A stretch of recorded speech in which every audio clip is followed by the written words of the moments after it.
All right. Every time. I even remember.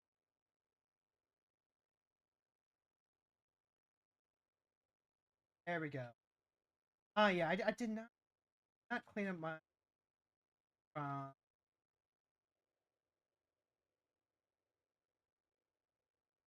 doesn't even have music. There we go. There's music. There you go. Okay, now we got it. Okay.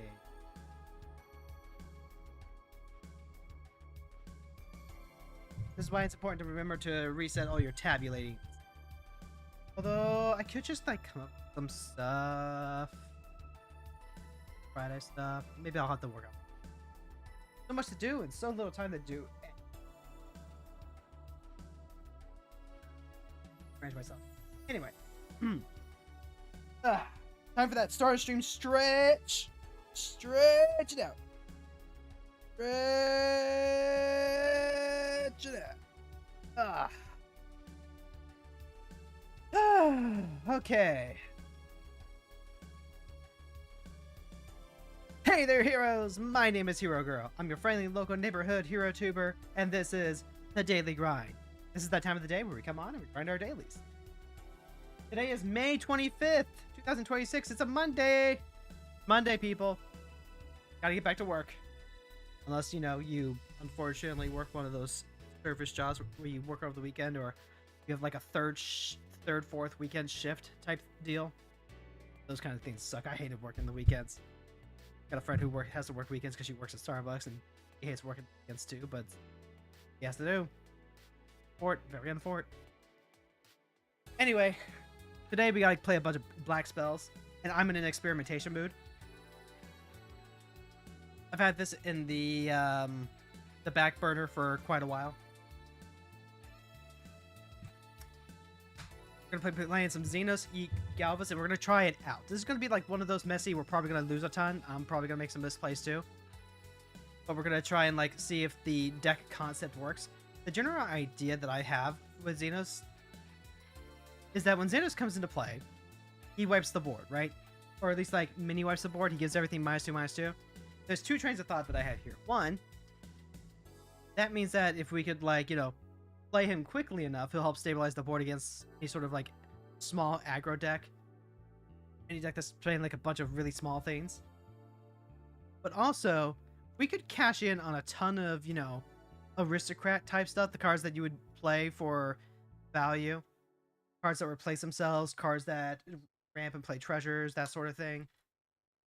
We play a lot of aristocrat type effects, and theoretically just like gum up the board. And then just include a ton of cards that'll punish the opponent for just stalling out.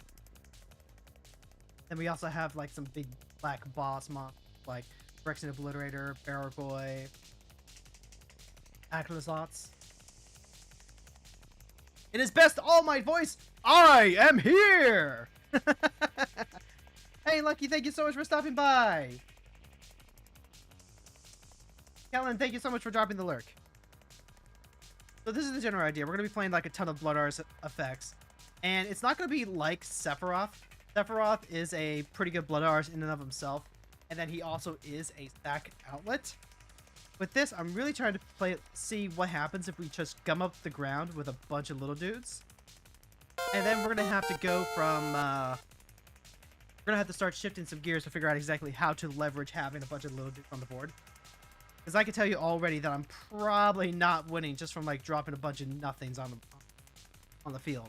We'll need some way to either like pump them up or find a way to regularly tutor for our stuff. I don't have a vampiric tutor in here. Vampiric tutor would be really good.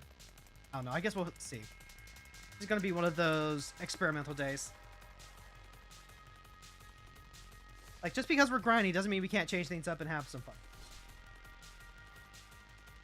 And I am still on that kick. Or rather, not like a... Well, I'm still on that grind project mindset. Yeah, I'm on that project mindset. But I still want to make that video, right? I still want to make the I made a deck for every Final Fantasy XIV commander on Arena type thing. Specifically for Brawl. I have to workshop the title, otherwise people are going to think it's a commander video. I need to advertise very loudly and clearly that it's a Brawl video. But I very much want to do a I did this with every Final Fantasy XIV commander, and I want to be able to write an essay about it. And I want to talk about the lessons that we learned along the way. Speaking of Ugin Eye of the Storms. You know him, you hate him. This is a deck that we can beat if we hit the board running. Like, we just need to, like, push immediately. Wriggling Grub, a Black Market Connection. Black Market Connections, if we're going first, could spiral out of control really quickly. You have a Bloodshie's Thirst in case they drop a Mana Dork, I guess. I'm not doing anything this first turn. And just don't. How hard am I leaning on the Black Market Connection? Feels like I'm leaning pretty hard on it. Okay. Scorpion, Dissenter, Voidborn, the Midgard coming up. I'll try it. Not particularly confident that we're going to just, like, run over Ugin with this. So this will be pretty informative in terms of, like, how fast we can actually go. If we can like load up the board and then play a Bash of Remembrance or something and then drop a Zenos as a final way to like drain him out, it's fine. Midgard is a 3 mana. I'm not even gonna have time to play that. But I do have this Void board.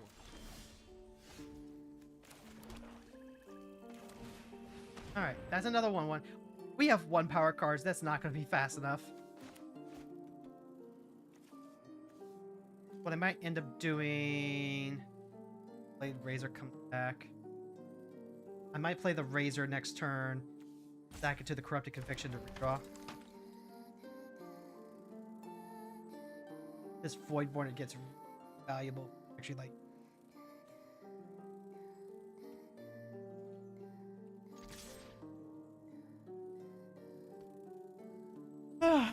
Hope everyone had a good weekend. We had Soroka joining in Casa del Hero Girl this past weekend. And it was nice. Stopped by, she helped tune our guitars. Well, I guess not our guitars, but like, you know, guitars. Okay, Magitech Scythe. That's not going to help us out. So, first things first. Go ahead, go to Punchies. I could get a 2/2 zombie and like turn up the clock. I can also like theoretically draw into... You know what? Let's actually speed the clock up a bit.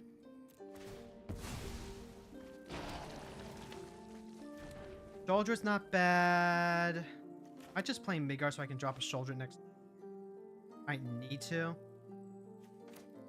Yeah, I don't think I have time to like futz around with any of that.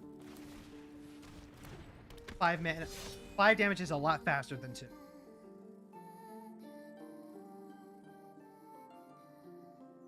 And then next turn we can drop Sholdred. Really depends on if they hit their like big 4 mana card. Okay, so they're gonna go Cloud Key, make artifacts cost less. Yeah. Yep. That's 4, 5. They can get up to 6 next turn.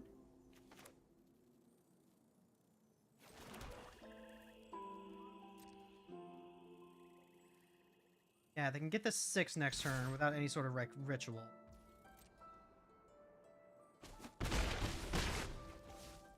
Then just drop Shoulder. Yeah. Shoulder is going to be the immediate first target for its effect. But this already turns it into a 3-turn clock.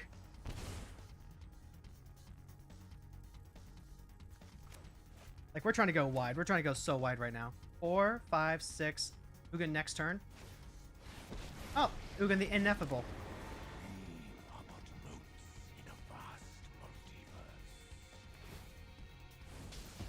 Yep. Okay. Well, not a lot we can do about that. +2, +1. Then the Scorpion after the Ineffable, swing everything else. I don't think we're going to get over the finish line here. Oh, right. Especially since Ineffable actually, like, that cheaper. Okay. I can know where to run, get rid of the hope. That way we can hit Ugin. Oh, this is going to have to be a warp.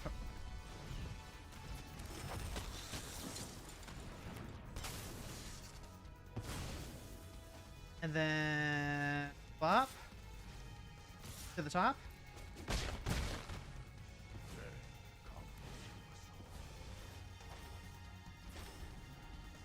Yep, and if they hit like any land source, yep, the Ugin's gonna come down. Ugin is gonna stabilize. I'm just gonna go ahead and pick it up because right now we don't have the pressure to actually like finish them off. Not even close. And right now what I'm trying to do is like jam and figure some stuff out.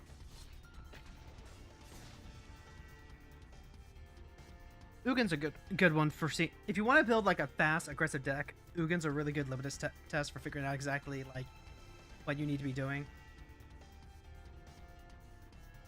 So maybe what we need to do is I could actually seed including the banner.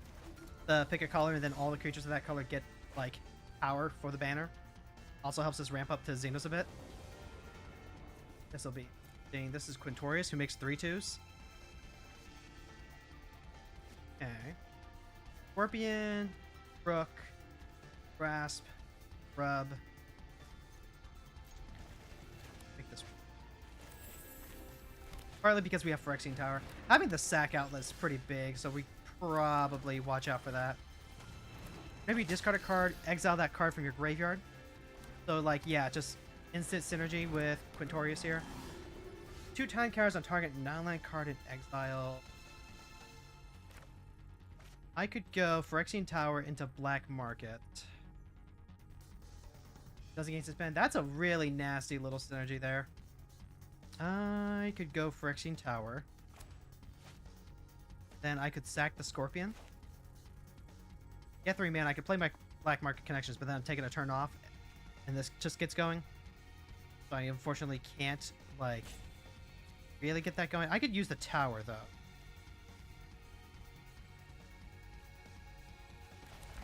Like, actually go Infestation Sage. Stack it. That way we build our board, get a little friend. Infernal Grass that away. Okay. Extraction Specialist to get back Uvril. That creature can't attack or block as long as you control this creature, so they just get it right back. Okay. I've got 4 mana. Well, not quite enough. I can go Common Crook, and then when it dies, it makes a treasure. Not really what I want.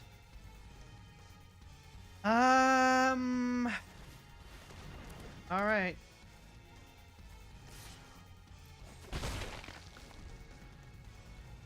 Yep. They can just, like, discard something really expensive and then... Oh, they just have Witch Enchanter for the black market. Oh, that happened.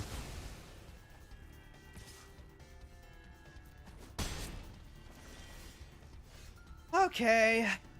How do we do this then? Let's... Rogue Villain, that's also a rogue. Funeral Home is cool, that drains pretty heavily. I don't really want to get Zenos down yet.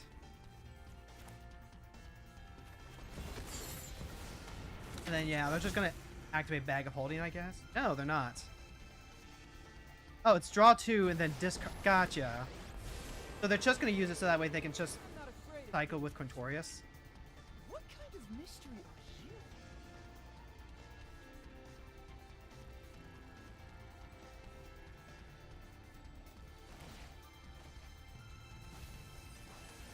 Yep. Ways of aggression. Everything gets exiled. Now Suvril can start turning those into free spells for later. The suspend cost is... Nope, it's just 2 time counters. So, like I said, a disgusting little engine. How do I feel about that? Feel about right here. We'll just take it. Midgar is not what I want.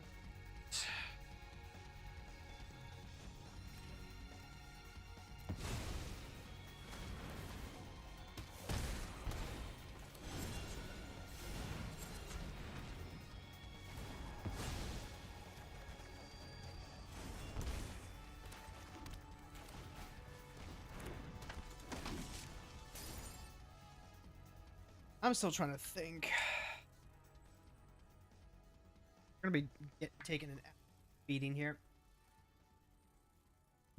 So then... Oh, you know what? I should be thinking about Grave Pact effects. Because if my creatures die and the Grave Pact triggers and that sacrifices the last thing, that means Zenos actually triggers pretty good. Okay. Brar and Navir Cat. Thank you, Breffin. Ah, god damn it. Now the extraction just doesn't die to Zenos. It's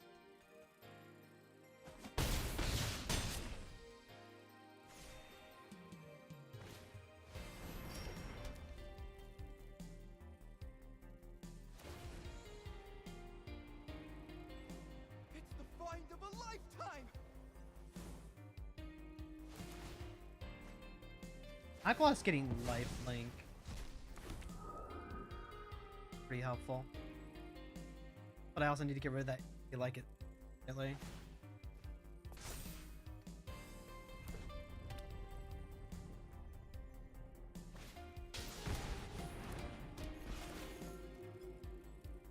Non-creature, non-land. Asset this.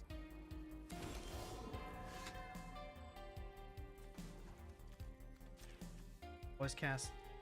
Like that.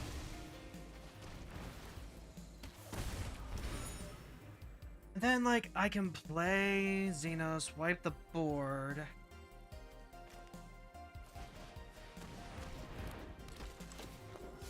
I have to pick exactly 1 card.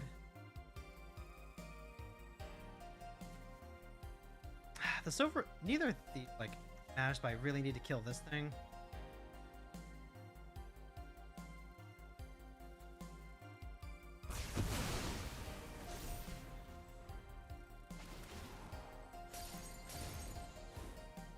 Yeah, I'm gonna go ahead and pick this one up too.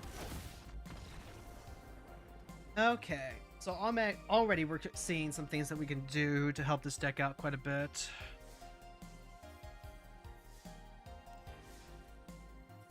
Question is just how are we gonna carve out the root? Like, yeah, go ahead and grab a Grave Pact. Wonder why Search Bar doesn't recognize pushing 2.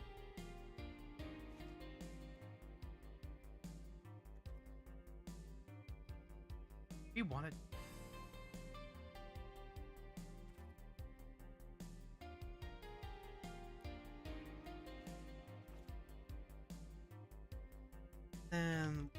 There. Actually, hold on. Is Woe Strider, and then there's the.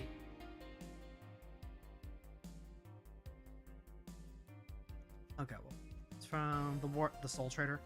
Yeah, Soul Trader as like a sack outlet. Start converting heated pressures is pretty good. Rask draw cards with here.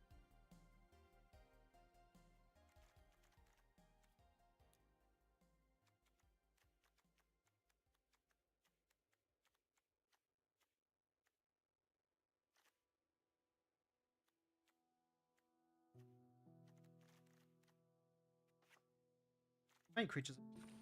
34. 34's out.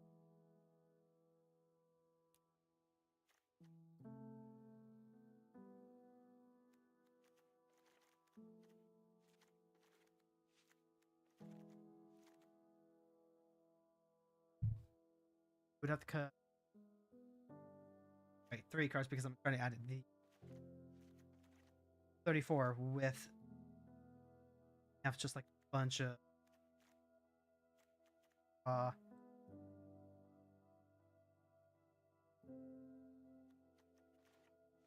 Before you say it, I know the Magitech Scythe is bad, but like,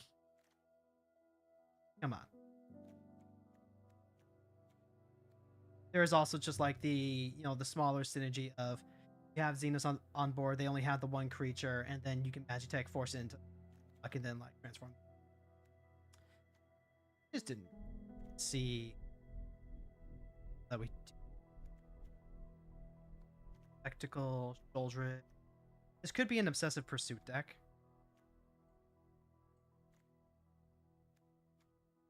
Brushstroke, Blood Art, Black Market, Bastion. If I take those 3 creatures, they're probably gonna have to come out of the creatures. So it's just gonna have to end up being a swap more often than that. Carve a graveyard, make a token copy except 4.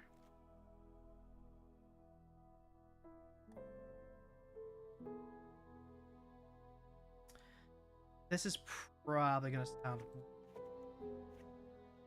but I'll cut like the strong power end. We'll see if we can focus on like smaller Blood Iris effects, I think.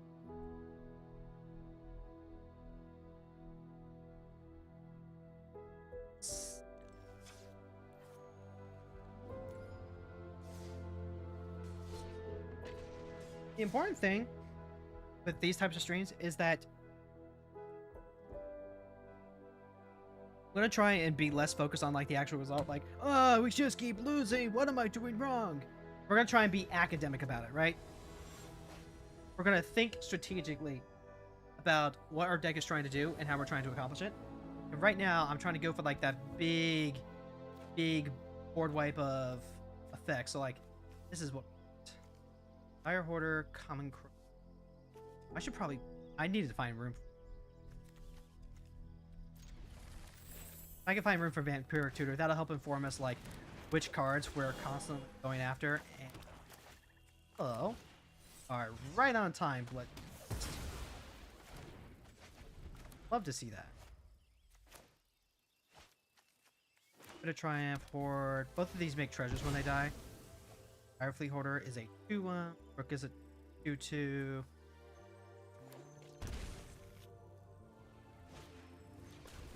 Okay, yep.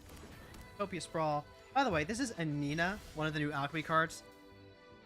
She's a little like Troyan, except she conjures things onto the board.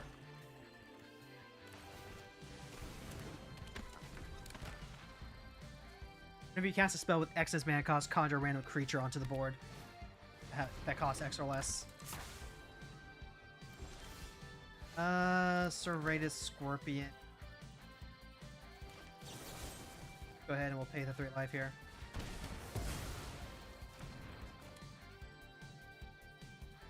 Go ahead, we'll play the Scorpion.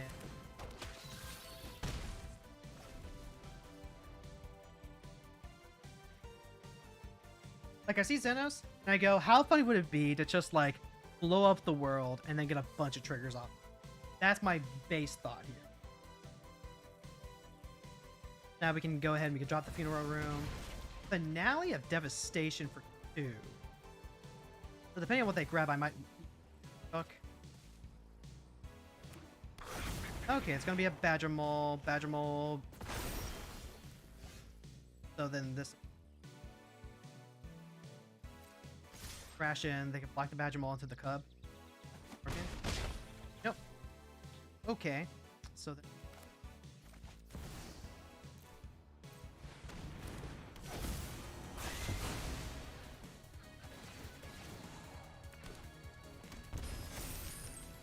Yeah, kind of like that. Creature card to your graveyard, get +1/+1. Turn target creature mana value 3 or less from your graveyard to the battlefield. That's an Ouroboros. I don't enjoy seeing that. I can play Zenos, but that's really bad. Yeah, that is really bad for a game.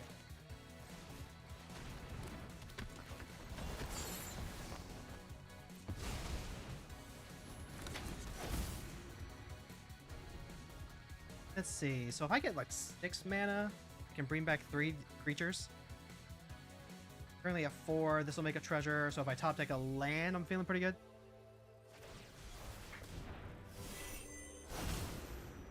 Ouroborod's a good card. Kind of an insane card, actually. Like, it takes a little bit of ramping, but it provides you with near immediate value in terms of like just board presence if you have a board. Card I need to include in more of my creature decks.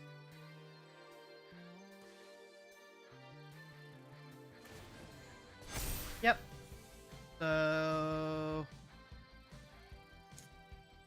Oh, are they gonna go for a fight spit?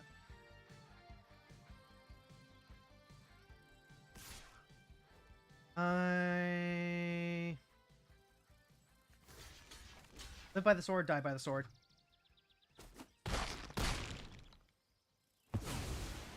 Oh dear, the wind knocked over my... Oh, oh. There we go, yeah. That's pretty cool.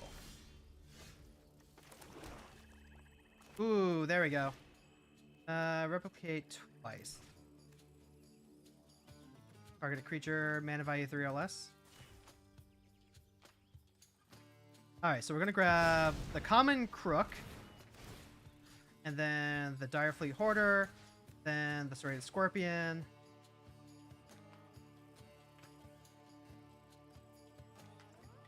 Creature cards in your graveyard perpetually get +1/+1. So, like, this is going to work on all 3 of them, actually. And the one that I picked up first is going to be the... Yeah, the one that I targeted first is going to get most of it. Oh, wash away for one of the copies. Okay.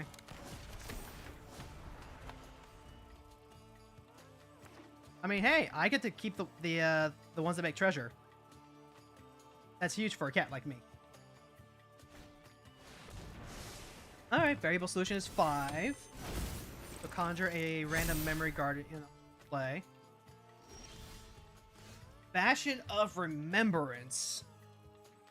I do want to note that this thing is going to be what? But X hammer X is this creature's power, so it's going to be 7 + 8, that's going to be 15.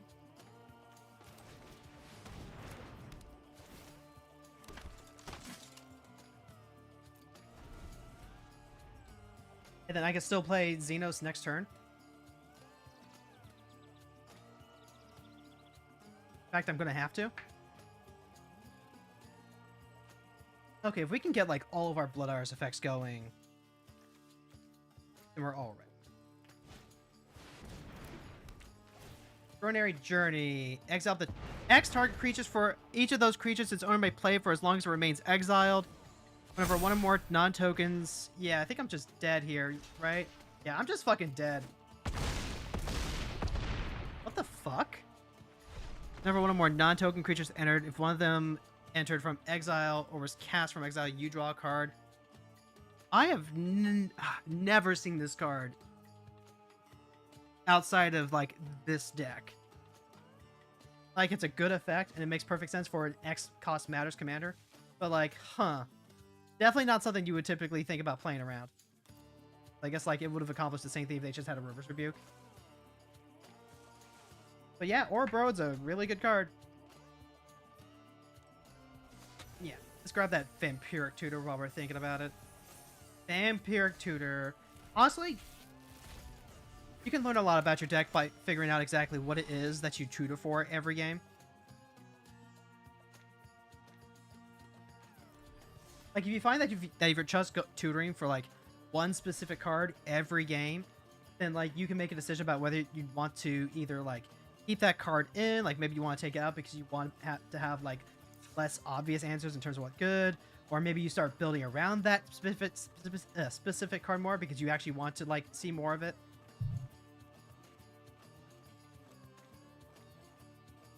And in our case, it's going to help inform exactly what our deck may or may not be missing, because if we tutor because we want something specific and then we don't have it, we can go, oh, we should probably have that.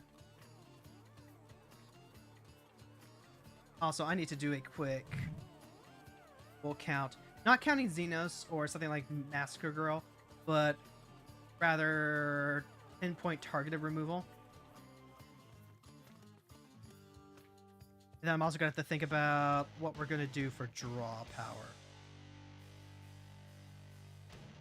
Davril's Wither, first bound with Bone Shards, Blood Chief, there.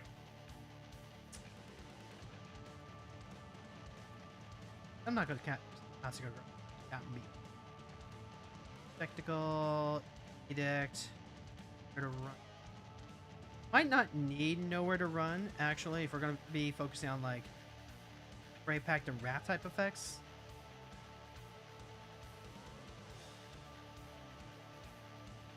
Like, get rid of this fucking thing specific. And also, like, you know, I am going to try and, like, not be so loud with the cursing today.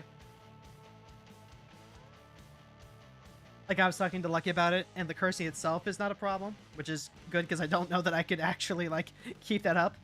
But the intensity of the volume of which the cursing was taking place, that was the issue.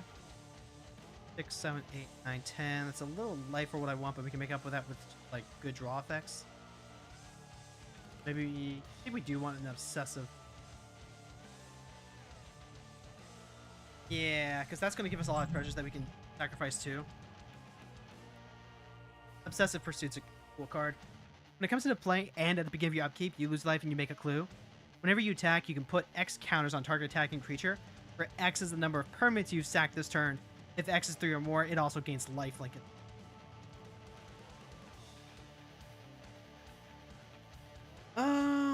Just a wee bit more draw. Xander's Wake, I'm always going back and forth on. This is such a cool card. Oh, yeah, why am I not running Morbid Opportunist? I can literally just run Opportunist, though. Morbid Opportunist, yeah, there we go.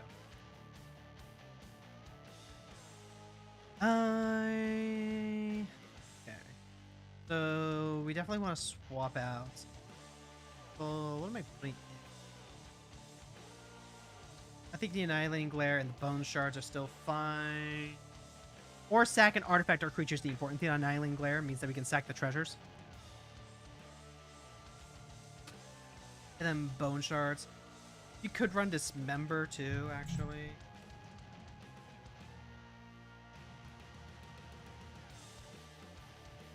So run one more draw, one more removal piece. Cut out. Try and avoid cutting out creatures if you can. But maybe consider having to cut out the Dictative Erebos because 5 mana a lot. Or Great Pact going into Zenos is actually probably better than having to like hold up a turn for Dictate, play the Dictate, and then drop Zenos. That's my thinking. Gotta cut like 2 more cards. Drop the Configuration, the Dispute. Those are good cards to hold on to. I might have to cut the Assemble from cards. This is with the Zenos. Bring back the Zenos. Create a token that's a copy of it, except for cut that one for. Spectacle Destruction's good. Actually, just like quietly a very, very good card. Basically, just draws a spell every turn. Rush stroke, even though artist. Yeah, maybe in terms of like mana, that's correct. And I do have the Cathedral of War in there. I probably shouldn't, though.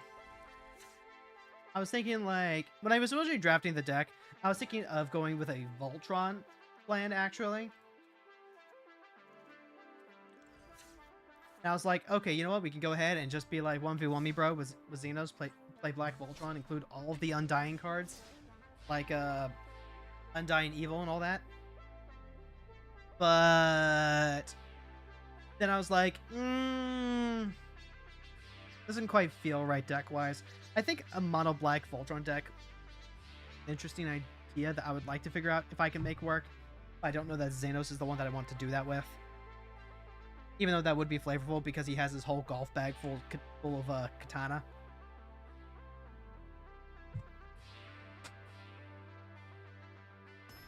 So we're gonna keep making tweaks today. Grist the Hunger Tide. Grist is actually a control deck. Like, you can do some mid-rangey stuff with it. It's actually a control deck. Vampiric Tutor into... Gas. Firefleet Tutor. I'll go ahead and keep the 7 for sure. But with a Dark Ritual, the world is our oyster.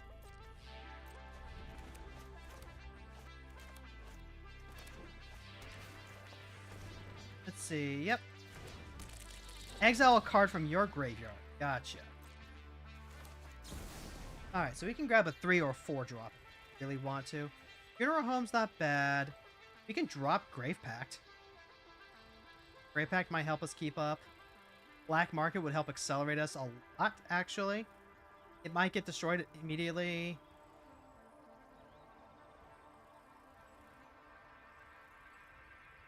Is also really good. We could double spell with that in the Direfleet Hoarder. I feel like if we're gonna go ham, then let's fucking go ham. I will grab Black Market Connection. Then I'll drop that and the Geist.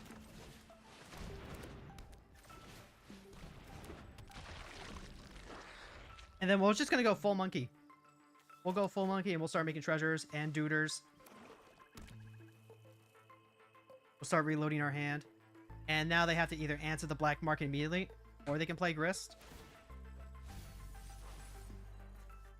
Okay, so they're not going to play... Oh, right, they don't have anything in their graveyard to exile.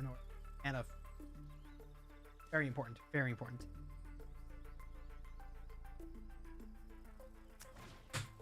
Oh, a Blood Artist. Oh, how the turns have tabled.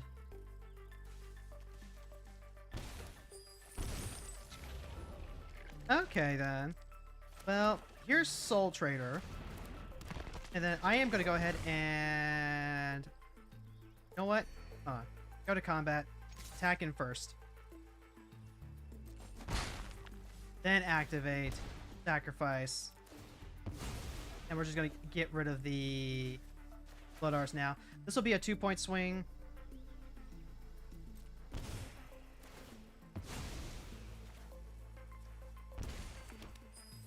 And then I could cash in those two and then like make like a new creature. I don't mind cashing these out. Get another creature out. And then from here on out, it'll just be like draw and treasure. And then we have the Witch's Cottage as well. Which, if they're going to play Grist,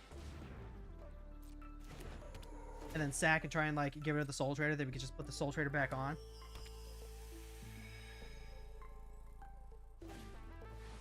Ooh, Chthonian Nightmare.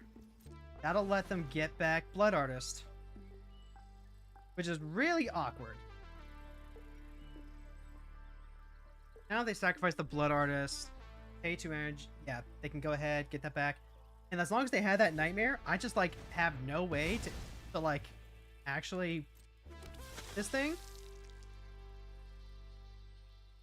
I mean, I guess I could switch to a beatdown, but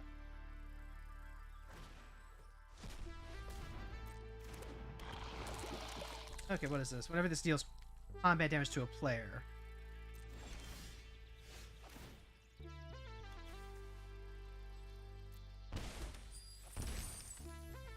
Okay. So then I could just like lose 5 life right now. I could just like lose.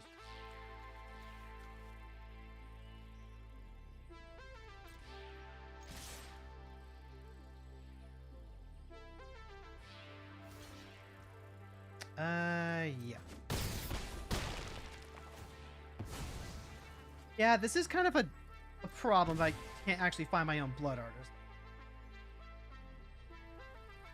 So, like, what? I can sack the Blood Artist, they can play Chthonian, they can get it back.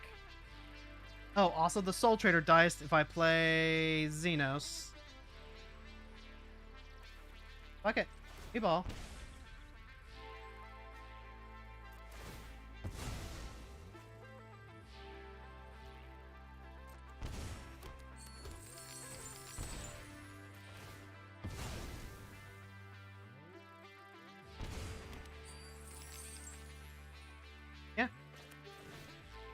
And then actually,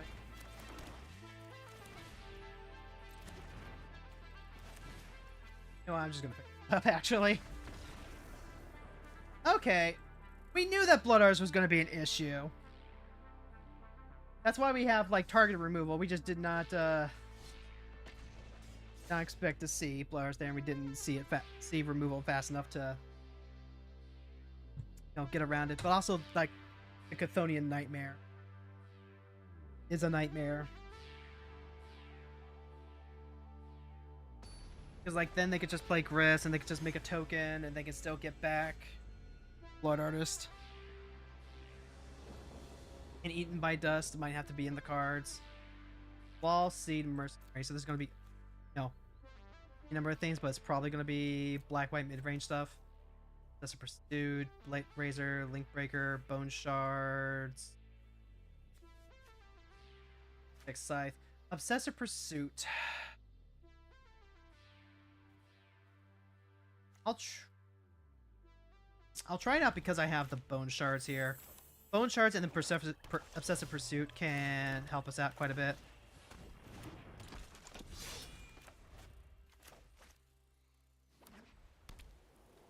Like, the Davriel's Withering, we're actually going to have to be careful with.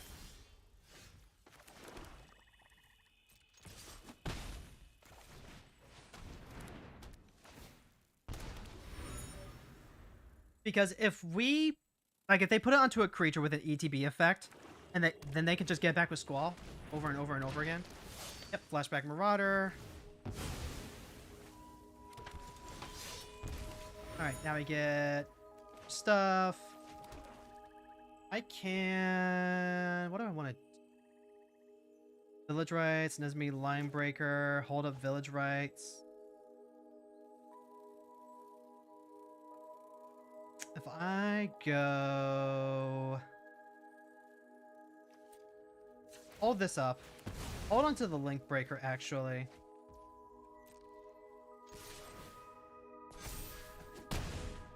And then pass the turn from there. Yeah, enters, each player sacks a creature of their choice. I might actually Withering that because that... Okay, yep. They're going to go ahead. They're going to draw a card off that. I could just, like, kill Squall. I can kill Squall with the Bone Shards here. So they're going to go Naked Squall. Not a good idea, I am. Ooh, especially with a Thoughtseize. So I want to go Lime Breaker, Bone Shards, that's 3 mana. A Curse Marauder, Signet, Mother of Runes, Animate, Feather of Flight. Yeah, let's go ahead and take the Animate. Then...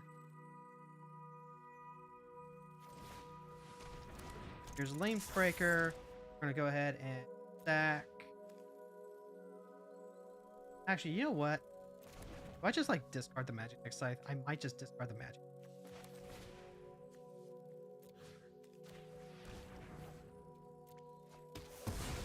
Although I guess I could have like forced the... no, that might have actually been bad because then I could have like forced Squall into combat with that.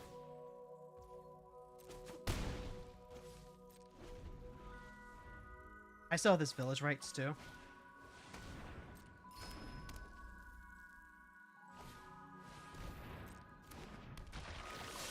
Yeah, just go ahead and sacrifice a Line Breaker.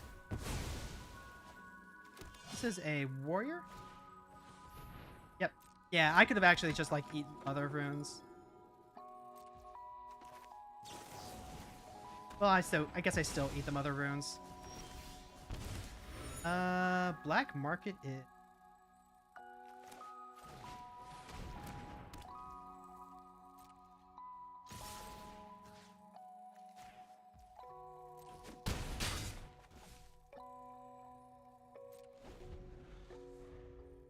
And I still have... Okay, yep. Oh, shit. We just have this member.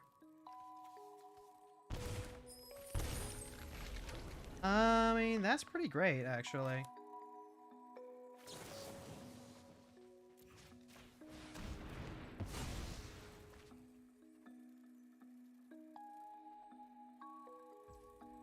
Like...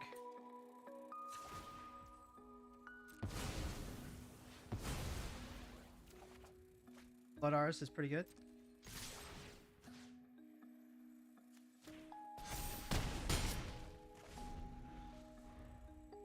I think we got this on lock. Okay, yep. They come into play, draws a card, they lose a life. They either play Dark Confidant. That's not going to do a whole lot.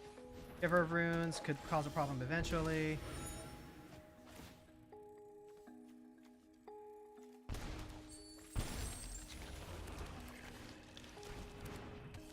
And then I still have...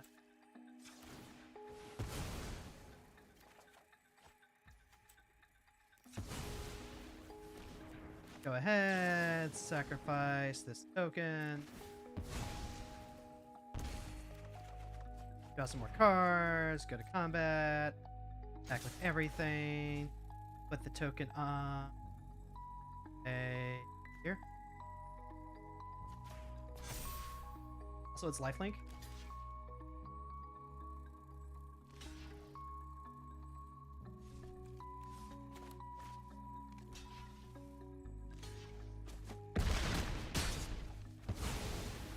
Except now the Blood Ours resolves.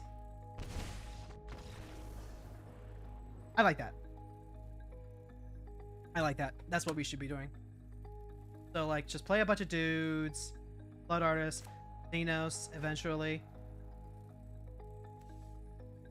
Honestly. Still have to think about potential graveyard hate, which will probably just be a turn to dust. Definitely should have been thinking of Agitech Scythe as like an actual factual spell. Whoops. Because if we hadn't drawn Dismember right there and then, there's a chance that Squall actually would have started taking over. Because they had the enchantment to give it flying.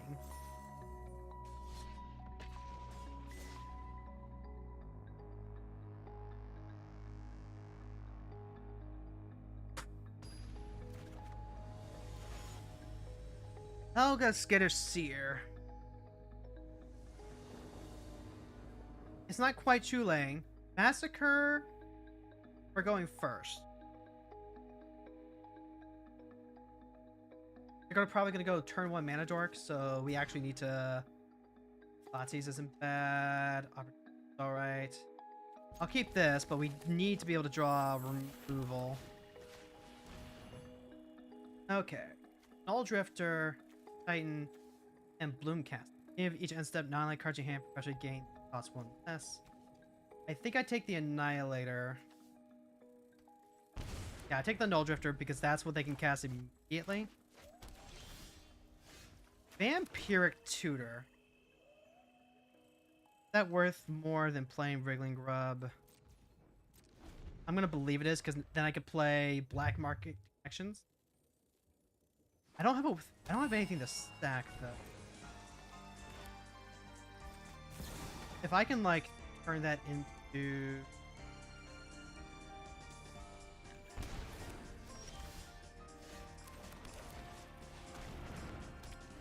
Black Market Connections is just kind of like the generic grab all card. Drop the Opportunist next turn so that way they can cast Helga next turn, and then they can cast the Cactus Foe, which makes the Titan of Industry better. Undercity Rat's not going to get the job done, unfortunately.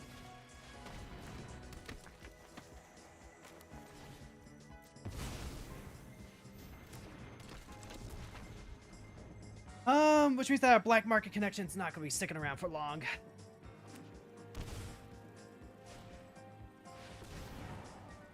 Yep. Be the bug. I mean, what is it? Anyone X is Helga's power, so currently 4. I could just like start crashing in. Yeah, let's start doing that. We'll start crashing with everything but the Opportunist. Like, they're not going to block because they don't want to give me the draw.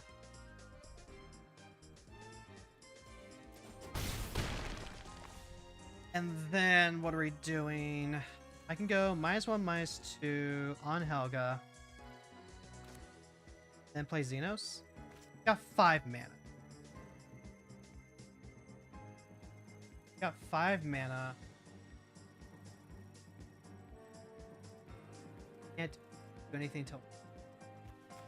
Try slowing Helga down, so that way they can't just, like, cast a 7. But this guy's already a 6.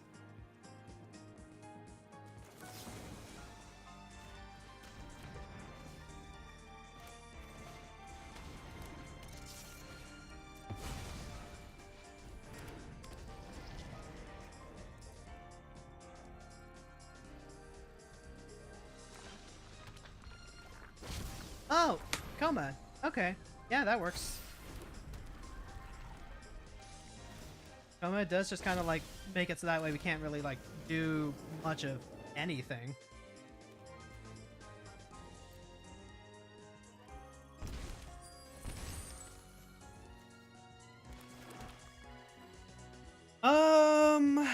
If I had a Bastion Remembrance or something like that, this wouldn't be working because then I don't have a sack outlet. Maybe what I need to start doing for like a Phyrexian Tower or something. That could work. Attack with everything minus the opportunity.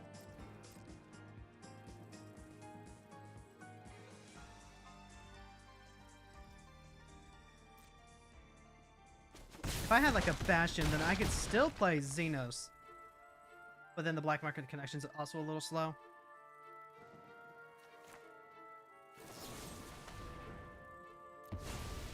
So we're going to turn this into a draw 4.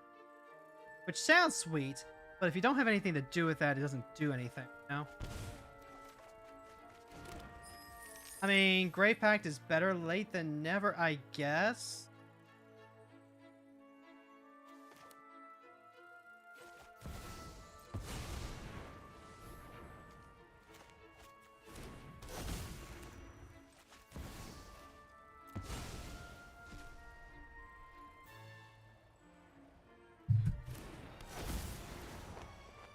Still learning about the decks, still doing some interesting stuff. Take care of that Titan of Infantry, I guess. We're still gonna die because they can just tap down Opportunists, but this was interesting for data.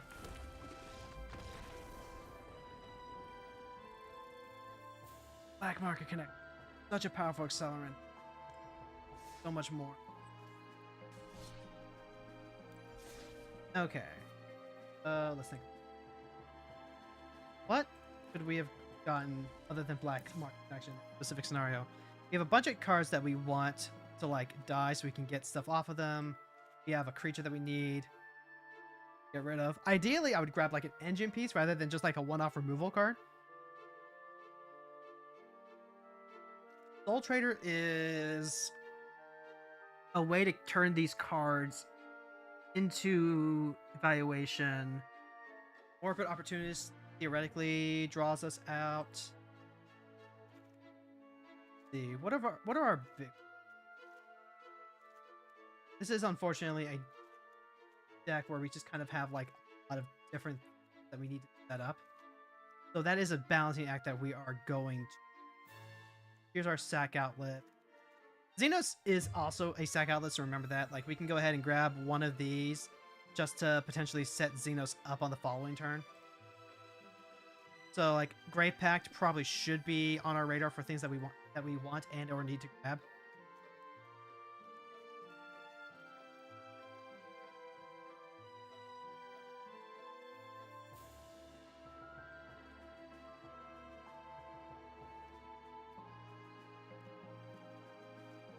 Also in that threat.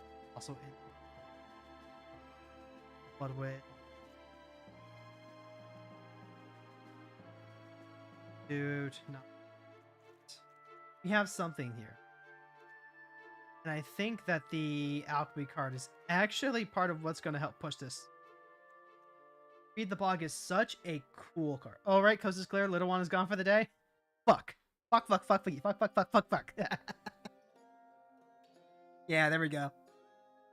Beat the Bog is like such an interesting card for this deck specifically. Creature cards in your graveyard get +1/+1, then return target creature. So like whatever we target last is going to be the biggest. That's important to keep in mind.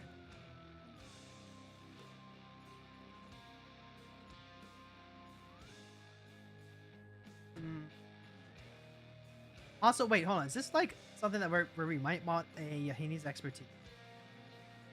I don't think a Yahini's Expertise clears enough creatures on average, but that's something to think about.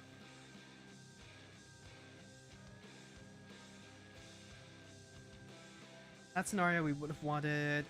If we think of Zenos as a sack outlet, then we definitely want a payoff rather than an accelerator like Black Mark.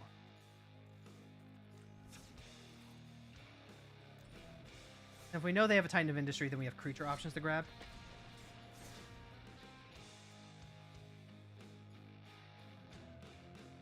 But also, if they are a creature deck, then Grave Pact becomes really good.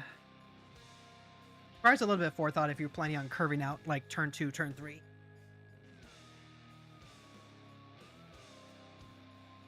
But I think that says something about what we have here in terms of brewing.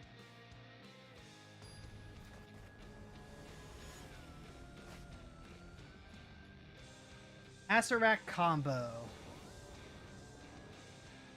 Acerak. Like, this isn't awful. Bloodcheese Thirst doesn't do anything. The creatures do replace themselves, and we have Corrupted Conviction to, like, cash one in. Dark Ritual, Village Right Spectacle. Spectacle here is actually really huge. Now we can go Spectacle. Turn 1, Dark Rit, Spectacle, Callous, Inspector. I like that. And the Spectacle, as long as we don't get turn 1 Thoughtseize. Whoops. Alright, goodbye, Spectacle. Never mind.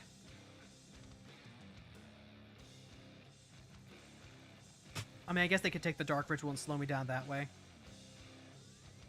But I think the Spectacle is just like the best card because it turns all of their removal into draws for us. Oh, well. If they had like another Thoughtseize, then I think the Dark Ritual is actually the card to take. Would I have kept this hand if I had remembered that you don't? Yep, okay, they do take this Spectacle. The Dark Rit's not going to do me a whole lot good right now, so go ahead, we'll play the Inspector. And then... I don't know, we can always cash in... Oh, hello. There's a Cutthroat. Go ahead, go ahead. Play a Sararak, but they don't want it. What the hell?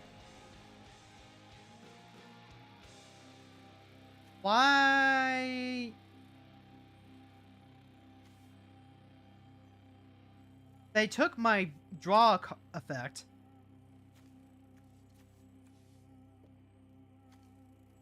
I got a Cutthroat down? I don't understand that at all. Maybe they had to go... You know what? Hot Girl Syndrome took him. Mr. Johnny Nelson has Hot Girl Syndrome, so, you know what? Completely understandable. Completely understandable. I will see you in the war room, sir.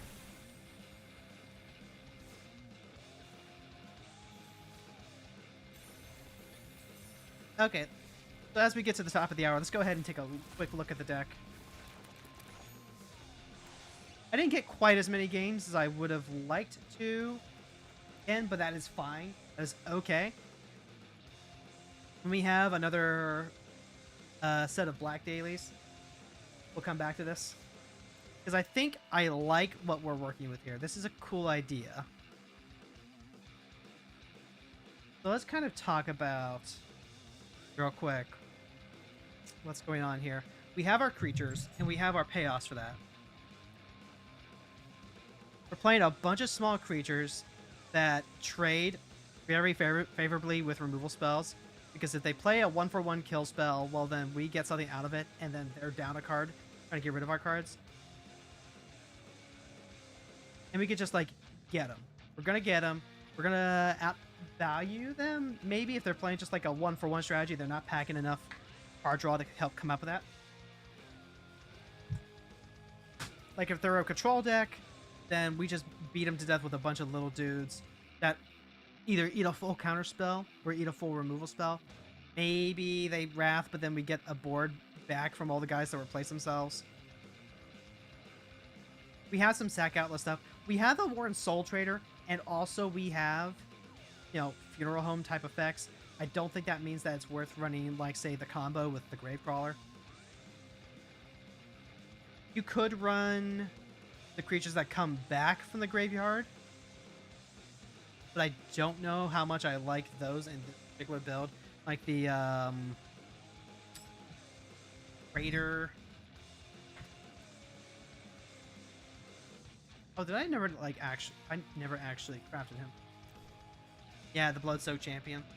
Like, partly because so often these types of effects have can't block staple to them, and we want these creatures to be able to block if we are not the beatdown. If we're playing in an aggro deck, they're probably going to get to a point where they can just like start running over these. But we want it to be as painful as possible with all the funeral room effects, all the Blood Arts effects. Deck still has some work to go. I feel like there's definitely a couple of staples that we're missing that would help beef this up a bit. You could think about something like a Massacre Worm or a Vein Ripper. Is it Vein Ripper or is it Vein Shredder? It's Vein Ripper, okay. Vein Ripper's a really, really good card. But this is also, like, we're not playing enough ramp to really help justify a lot of the top end. We have a lot of cards that make treasures when they die, but we're already pumping that treasure into Zenos. And then we're seeing if we can get, like, a cheeky transformation off of them. Mostly, for these, for the Final Fantasy commanders that transform, for most of them, I feel like you just build around the front side, make the deck functional, and then you think if there's a way to finagle getting to the other side. Like if we play Vanat and she transforms to Hydaelyn, that's being facilitated by Relic of Legends, rather than like trying to make it a ramp deck and including a lot of artifacts to help get to that point, because our front side is just good enough. And this is going to be kind of the same way. Sephiroth is the only one that I can remember off the top of my head that feels like it transforms very easily.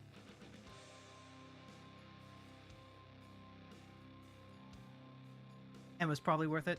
I think Vanat, Vil and Vanat are... Fane and Vanat, yeah. Vanilla and Fane. Vanilla and Fane. Vanilla and Fane transform quite a bit. Zenos, I think, works if what we use is like a great packed effect. So we'll see. This deck is still going to be a work in progress, but I'm happy with the start that we're going for right now. Go ahead and play some Magic. Or play some Final Fantasy.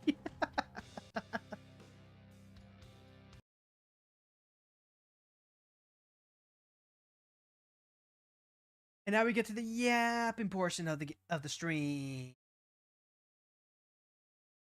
I gotta go. I gotta remember fashion MMO time. It sure is.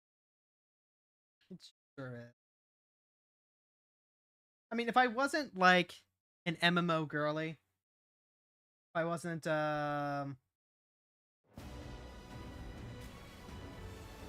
ramp deck. Okay. Okay, I would like to clarify some stuff if you're gonna end up bringing up, you know, our discussion about ramp decks in the server.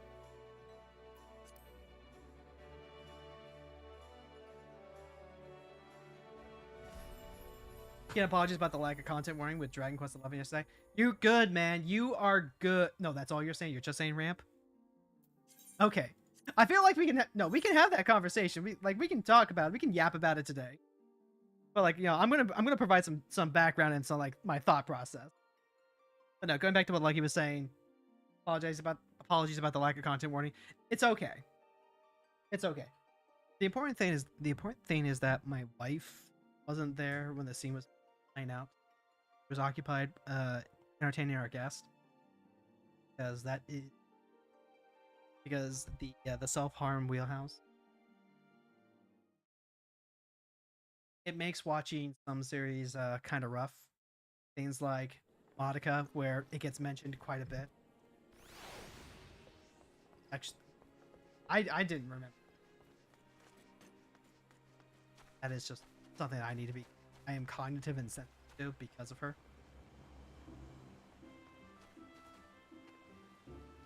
Now, the mermaid scene in Dragon Quest XI did upset me for personal reasons beyond that. But that really has more to do with, you know, a certain level of existentialism that I've been struggling with for the better part of like the past 10 years. And we don't really have to get into that today. I've got therapy on Wednesday, all right? So like you're already losing one stream because of therapy. We don't need to like drag down another one. Anyway, what are we doing today? We're doing Fashion Report, and I can't access Discord. So I guess we're not doing Fashion Report. Which is fine by me, because I've got so much I need to get done with the Wondrous Tales. I've also got that have to work on too. Real quick. Also, we still haven't found Joker. Alright, here's the order of operations here. We're gonna switch the ninja.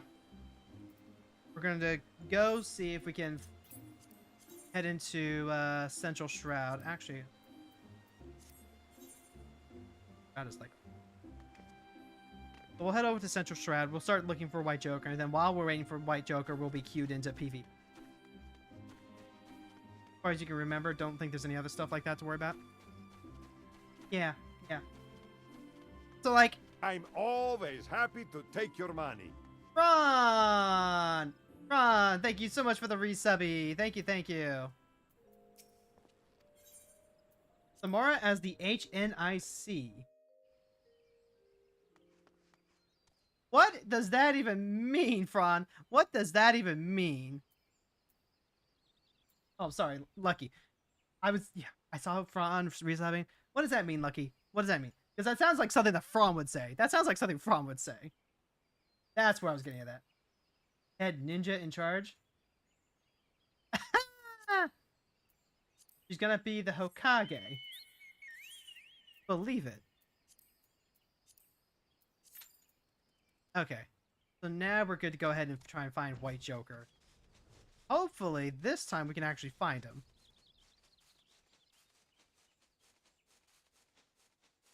How dare? Ron, you can't say that you wouldn't say something like that. Because that sounds a lot like something that you would say. Pinning my shame? Why is that pinning my shame? Oh, well, it's a black... Oh, it's a black thing. We say another word that starts with N and you'll leave it at that.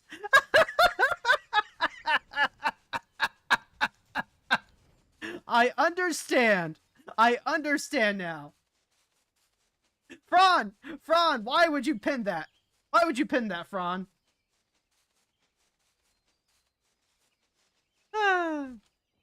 Maybe it isn't. Hero's not yours, Lucky, that's why.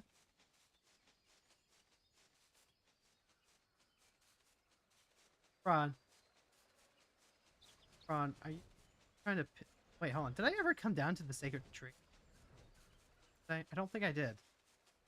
But if White Joker was real.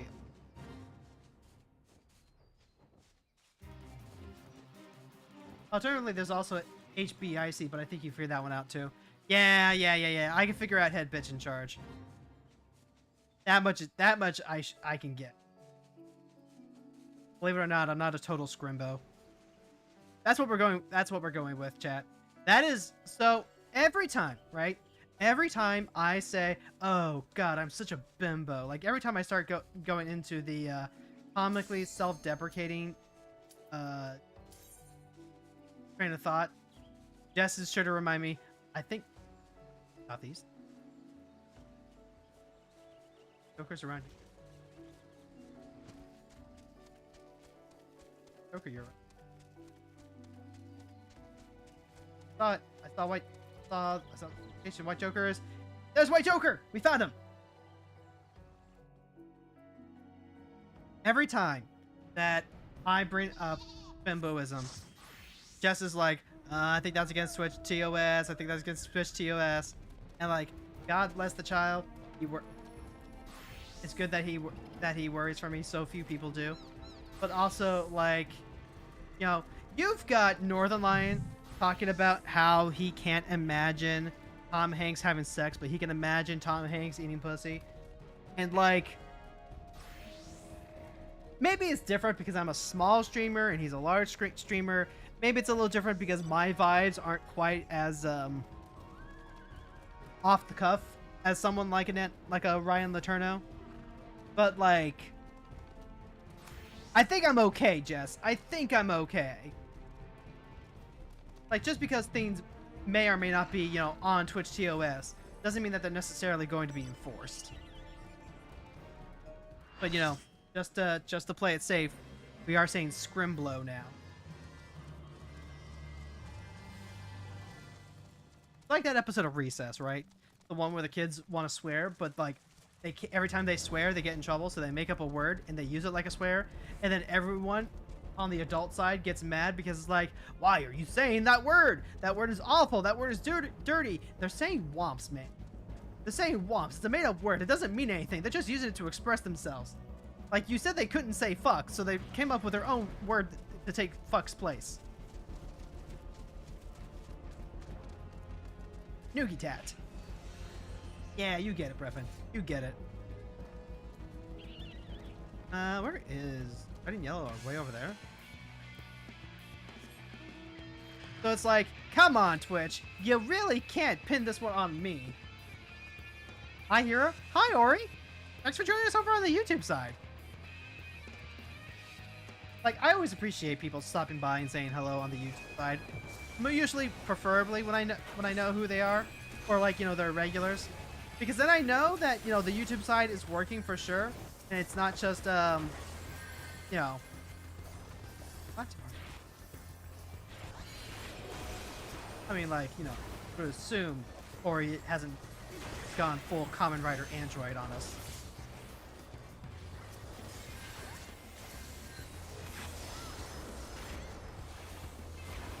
Even Cartoon Pirates gotta swear. That's what I'm saying. That's what I'm saying. And it's like, oh my god. The same thing happened to me when I was a kid, right? Where I would try and like use made-up swears that I'd read in books because I was like, finally, now I can do this thing. And then my parents would always give me the parent look. The parent look of, I am going to beat your ass if you don't knock that off right this second. You know the one.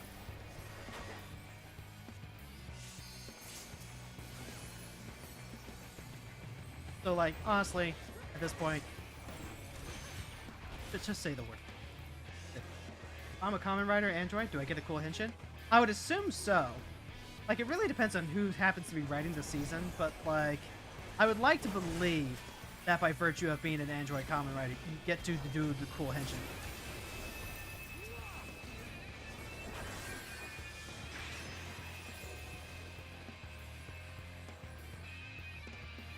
Alright, just back off. Remember to actually use your abilities. To quote the Humpty Dumpty, I'll use a word that don't mean nothing like Luke did. That is the first time I have heard of the Humpty Dumpty. Oh no, wait, that's the Humpty Dance. What is the Humpty Dance? Is that like a band? Doesn't that exist in Geo? Hold on, does Android Kamen Rider exist in Geo? Because, like, original Kamen Rider was an android. Like, that was this whole thing, wasn't it? Harnessing the power of wind to transform. I think we ought to potentially. I don't think we're gonna.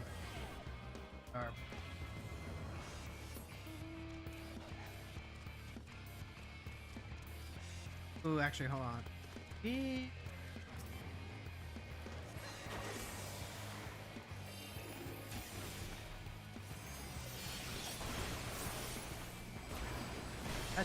That sure do be a samurai that one-shot me.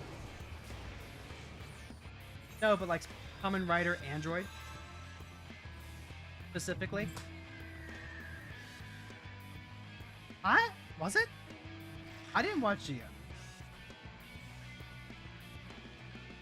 The Humpty Dance was an old school rap song? Huh.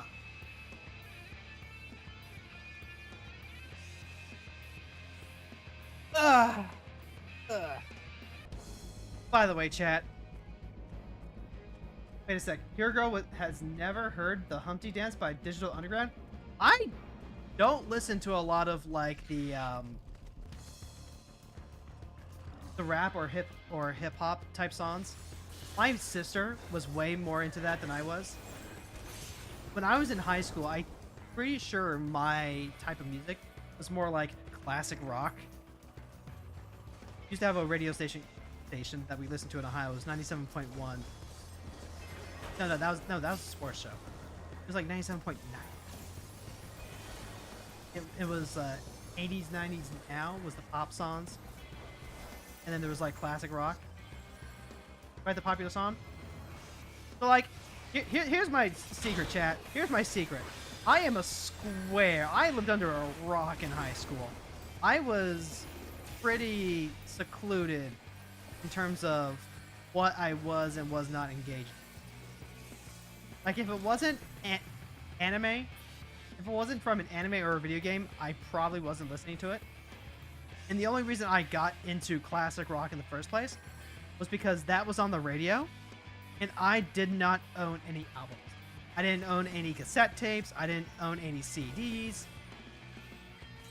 I had like my father's old MP3 player, which had Simpsons remixes on it, and that was it. So eventually, when I got my own iPod, which of course was a hand-me-down from like what my father had or whatever, one of the first things I started downloading wasn't, num.mp3 off of LimeWire getting a ton of viruses on my computer.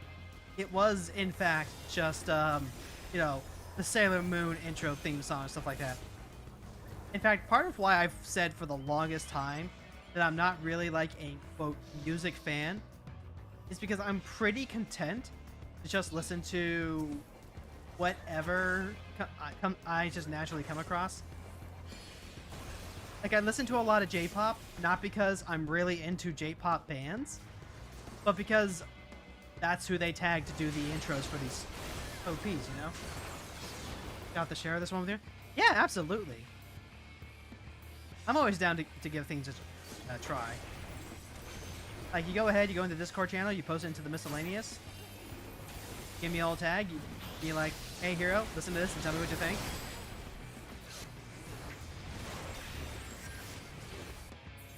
Now, that being said, I don't think anyone will be surprised if I say that the majority of the rap and hip-hop that I am familiar with comes from the Madden 06 album. I was actually listening to that the other day when the new matchmaking went into effect, and I was listening to a bunch of people, like, get exactly what they want and then start complaining about it. I felt so confident, so happy, so like, this is the best day of my life. It gave me that swagger, that swagger to really like bop around to some of the songs on the Madden 06 album. Oh god, I've actually got the playlist here on Stream B. If I switch things around, I can actually like, I could turn it up. But the problem with the YouTube VODs though, so here's the biggest issue. These are actual songs from actual artists that they got and compiled into the soundtrack for Madden 06, right? Which means that our VOD over on YouTube is potentially going to get copyright struck and it's going to get muted. Because God forbid we play some tunes and let people know about, like, picking it up and then putting it back down, or Fall Out Boy song on that list, Distance, or I'm a Beast was now, if I knew those lyrics well enough to actually sing them myself, I probably would. But also, like, some of those lyrics are not lyrics that I would want to sing in public, let's say.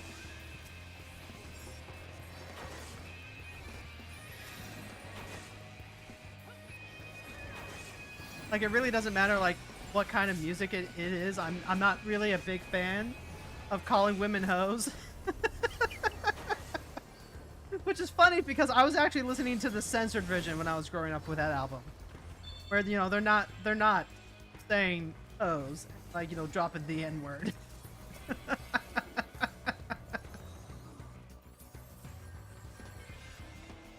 But let it be known that I do still like the music, and that it's not a condemnation on anyone else to do.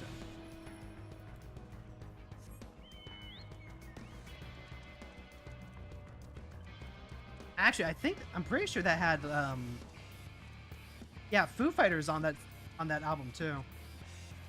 Yeah, man was always ready to eat for everyone, so they had to censor the songs. Yeah.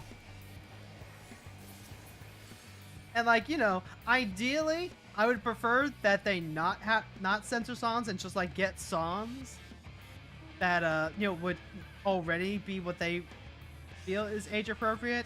At the same time though, it's like, would I have preferred to never have heard a song that I really like, even if it is just a little bit censored? Or would I have been okay with a potential replacement? And that's, that's a personal question that you gotta look into yourself to answer. It's kind of like, how you think about 4Kids. People do love to trash the 4Kids dubs, but the localization that they put in helped get a lot of those shows into American airways, right? And it helped serve as the initial gateway. And so it's easy to be like, no, I would have absolutely preferred that a lot of this be uncensored because, I actually think it's really hardcore that Merrick's alter ego, his alternate personality, his headmate, is gonna fucking stab a guy in the fucking eye socket with the stabby point of the Millennium Rod. But at the same time, I don't know that my parents would have actually let me watch Yu-Gi-Oh! If they knew that that was what was going on. Then again, my parents weren't paying attention to what we were doing, but so it go. In Madden 2004, there were a few special remix versions of songs that were made just for the game. No. I don't think I ever played 04. I think I only ever played 05, 06, and then 07, 08? Yeah, I don't think I ever got around to playing 09 because by the time that I had played 07 and 08, I was convinced that actually the version that I like is the best version, and if this is how they're going to take the new game, then like I just have no interest in it whatsoever.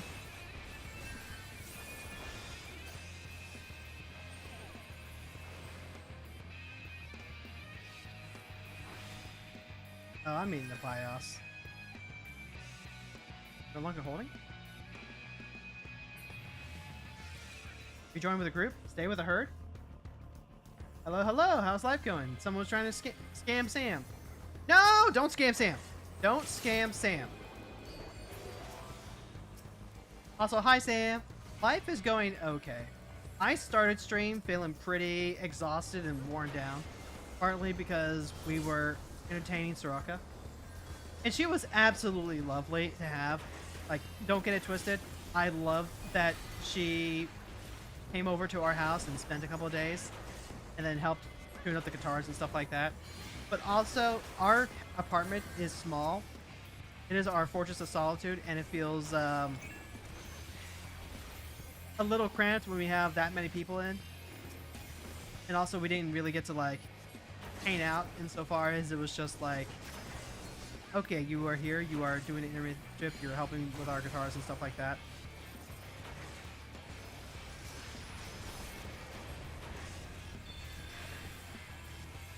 As far as the PS2 original Xbox era version of the game, 2004 through 08 are often regarded as among the best. All depends on who you ask. See, I believe that because wasn't there also like ESPN football for I want to say 2004, 2005? Like at that point, EA did not yet have an exclusive contract with the NFL to produce the game, and ESPN,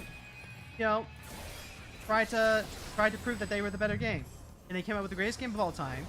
Madden, EA goes out, gets the exclusive license. Now they have a monopoly. Now they no longer have, an incentive to actually produce great games when they could just like shovel out the bare minimum. And then also start shoving microtransactions into everything. ESPN, NFL 2K. Yeah, that's the one. That's the one. I heard that game is fucking phenomenal. I want to give that a try. Is this an FF14 multiplayer? I think I saw your friend doing something like this the other day. So, what we are doing right now, Ori, I'm sorry. What we just finished doing is Frontlines PvP. It is a massive co-op PvP thing where you have 24 by 3 60, yeah, 72 players. 72 players just being like balls of death over top of each other. It's a little bit of a crapshoot who wins sometimes, but that's basically what it is. They have more different versions of PvP. They have much smaller PvP styles, but Frontlines is quick, it's easy. It fills up your PvP, quote, battle pass. There's no, like, you know, paid battle pass or anything like that. But there's a pass that we can do season that'll get us minions, flows, emotes, sort of thing. It also gets us PvP currency. It gives us PvP currency. I'm actually almost topped off, so I'm going to go burn some of that here in a second. And then it also gets us job experience. So, like, right now we are leveling Ninja. Frontlines PvP will give us, like, anywhere from a third to a half of an XP bar. And so, since I really don't want to have to grind dungeons or whatever for minimal XP, we're just doing a once-a-day roulette where we queue into Frontlines. We get thrown in with a bunch of people who are also just queuing in for experience or whatever. We do that once a day, and then we're going to be doing that for a long while because we need to get all of these jobs to at least 71. The tanks and the warriors, we actually will do dungeons for because the leveling roulette gives a ton of XP, and tanks and healers have a much faster time getting into queues than DPS do. Or PvP gives good rewards or something. Yeah, exactly. So, like, very often it gives exclusives that won't become available for a long time. So this actually gave me the Conduct emote. Got a little blue Viking coming up. Got the Rule Breaker attire. So, like, this emote that I have right here. This is a PvP exclusive emote right now.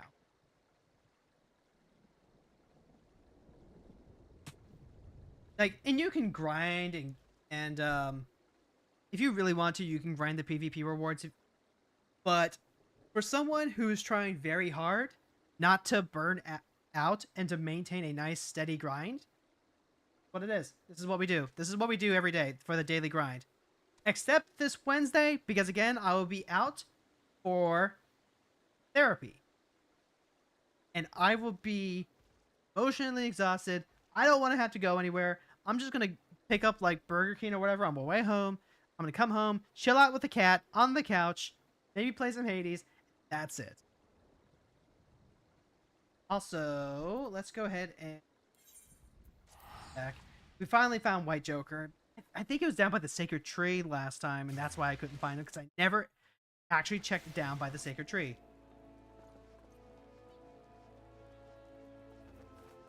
Plus, also, doing all the daily grind stuff makes this a really good yapping portion. The gameplay sucks. Like, to straighten out, I do not like having to log in regularly in order to keep up with time-gated stuff. I do not like it. I detest it quite a bit, but hey, you know what? That's MMOs for you. That's live service games for you. So if we're going to be doing this, if I'm going to have to treat this like a, part-time job, then at the very least, I am going to treat it as material for yapping. Kids nowadays prefer to go to Frontlines than praying to the Sacred Tree. Ain't that the truth? Alright, so I can't access the fashion report, sadly, because I closed Discord, and then for whatever reason, Discord doesn't want to open. when I have everything else running. So what we're going to do is we're going to start clearing out our Wondrous Tales, and we're going to clean that up. Get the tea. What do we have to do? So we've got 12 Embers, Thornmarsh, Striking Tree. I can't do Limitless on Viper. At least not level 80. It would take a lot more work. I'm probably going to want to be level 90 to really get this done. But Minstrel's Ballad, so that's 1, 2, 3, 4. Oils turn 5 we can do, so that's 5, 6, 7, 8, 9. Yeah, we can go ahead and get a full Wondrous Tales. And then this is a weekly activity that we do. You have 2 weeks to knock off 9 of these events and activities, and then you get a sticker on the bingo board. And your goal is to get as many 4 in a rows as possible. But where the stickers go is completely random. You have no control over it. So, you know, it's all RNG. But regardless of whether you get a bingo or not, you get half an experience bar on whatever job you turn it in at. So this is another way that we are doing some lazy leveling. Once we get to level 71 on all of our jobs, this becomes just kind of a bonus optional thing. We can do a bunch of other stuff to help just like grind things in a way that's much more becoming. Also, we're just going to go ahead and restrict ourselves, go in, raffle stomp some primals.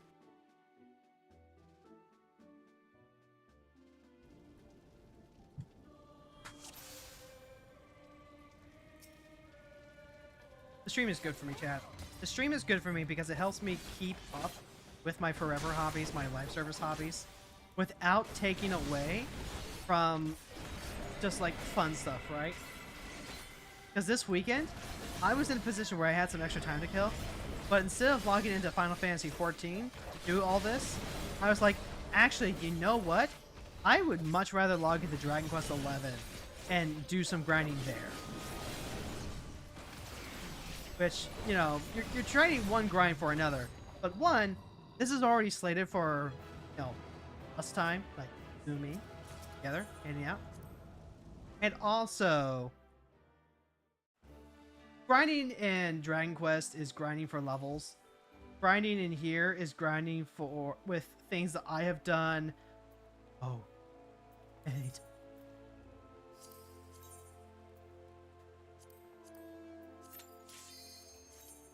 Like, once I get everything to level 71, I'm just gonna stop doing Wondrous Tales altogether for a little while.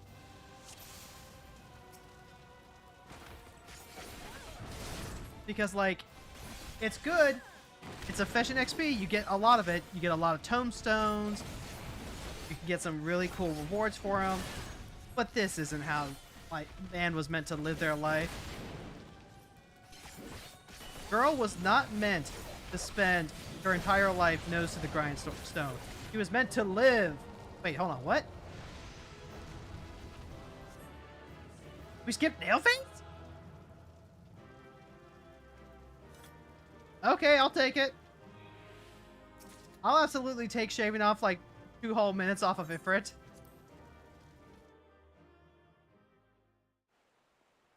Yes, probably will hit up Slime Island DQ11 now that you have all the party members in tow.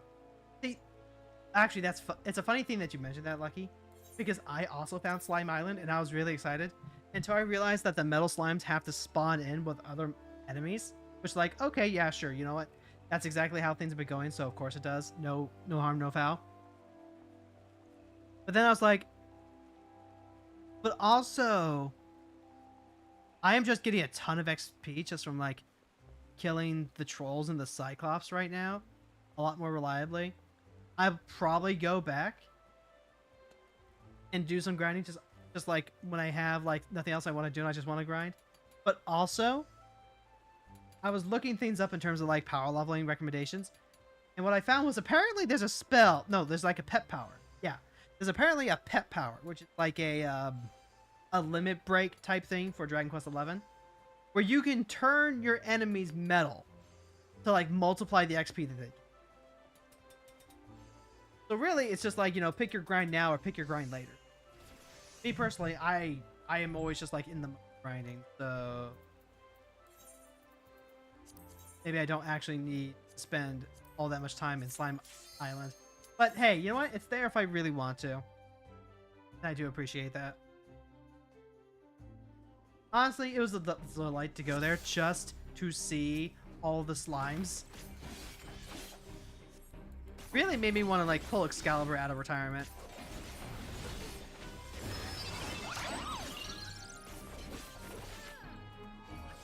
Oh, right, Moogles. Gotta knock out all these Moogles.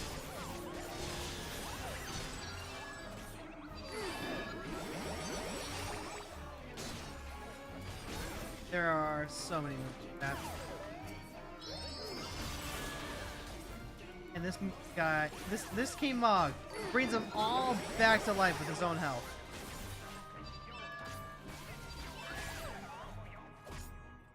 And I don't really have a say in that.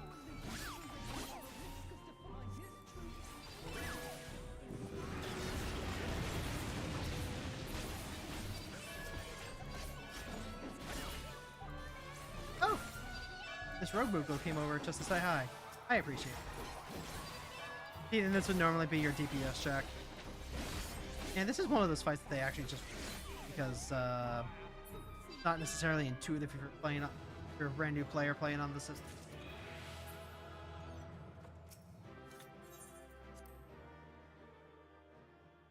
So you got interrupted by Babyson. You were going to check around the island's clockwise fashion. See, that's what I did. And I found that island that had all of the trolls with the hammer guys, and then the Cyclops early on. I actually had my first party death when the Cyclops got a desperate attack crit hit on Serena, killed her, and I was like, huh, that's a first. And then I went over, so then I revived her with a Yggdrasil leaf, and I like just went around beating Cyclops all day for more XP. And I feel like that's probably the primary way that they were trying to like gatekeep some of the areas. Was, okay, we're gonna go ahead and put these here if they really want to, but we'll have the trolls and Cyclops there to discourage them. Meanwhile, I'm here like Pac-Man being like, waka waka waka waka waka waka.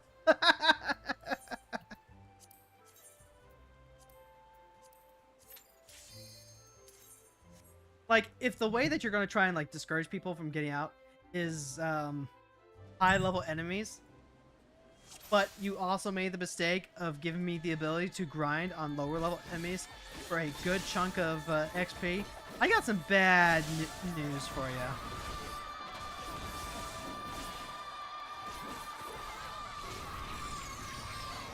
Oh. Now I'm scared.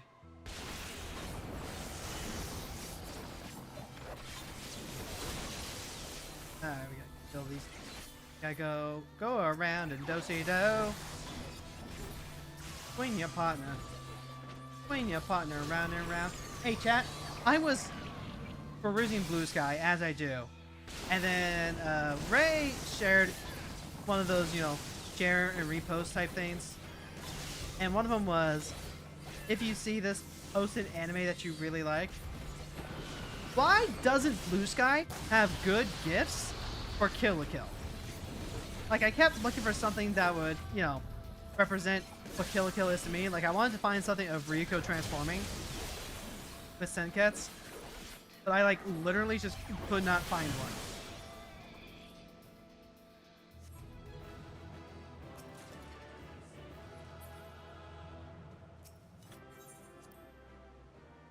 Kill la Kill. Overall, Kill la Kill is my third favorite anime of all time. But, like, it is so important. It is so important because it was what gave me the motivation and inner strength to go through my transition. My transition, specifically the awkward portions of my transition, right? When I was first transitioning, I was cringe, but I was free. I was cringe and free, and I told myself over and over again that I was not going to let what other people thought of me get in the way of, you know, dressing how I wanted and exploring and experimenting with new outfits. Every time I got self-conscious about it, I would remember what Sasuke said in those first 3 episodes about not letting the opinions of small-minded pigs dictate my power, my freedom, my choices, right? Might have to search for one, download it, and just upload it to the post. I mean, like, if you do that, you by all means go ahead. I definitely thought about doing it, but I was just really surprised that there isn't a whole lot for, like, Rico specifically. So I ended up uploading the one where she's eating the, she's taking a bite out of the lemon.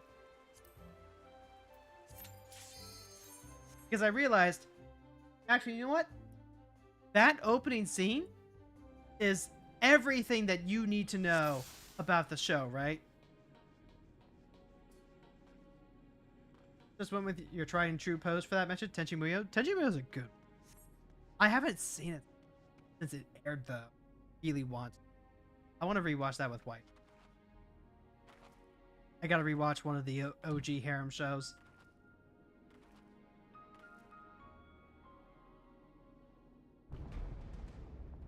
Alright, so this is just Quintania. This one can be a little bit of a pain, if only because, like, there's a bit of a loading time between some of the bosses, but it's perfectly doable. That's what I want more than anything.